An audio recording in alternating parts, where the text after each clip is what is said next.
Ikruok margi mar tieko gedo mar alap ma Ramogi Oginga Odinga mayudore Siaya gino mabiro muonyo omenda maromo shillings milion 500 kendo ibiro tage jolweny ma pacho ka gitiyo kod rowere e kaunti ma Siaya. E sach limbe mar rango chal mar alabno, jagoro mongirore mochung'ne lweny e pacho ka owacho ni gedo makamano biro chakore thuolo mar dwe achiel. Steve Biko miyowaler. Mae chal mar alap ma Ramogi Oginga Odinga mayudore boma ma Siaya.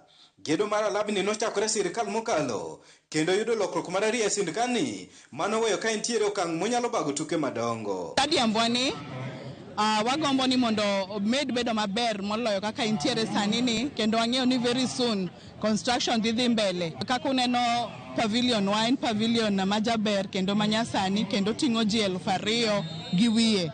Omiyo warwako uduto te mondo joma pok oneno stadium, joma pok oneno tartan track kuma wachung'eni ma iluongo ni tartan track kendo ma stadium man gi tartan track. Kata odoko ni wiye konchiel to pichni kendo kombe bende luore duto, johera mag tuke to pod neno matek nikech chieng' gi koth mathoro miyo gi pek e kinde ma gintiere pa. Kata kamano, geno koro nitiere mar tieko gedo ni bang' piny owacho mamalo keto thenge omenda maromo milion 500 ne gedo makamano. The stadium is an extension. We are going to extend increase the capacity.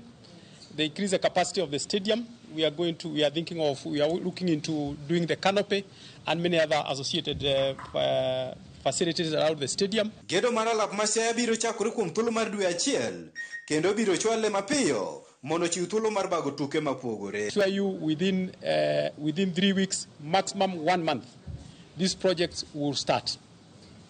My assurance is that they will start, and my assurance is that they shall be completed. They shall be completed on time. They shall be completed on budget. They can be completed on standard.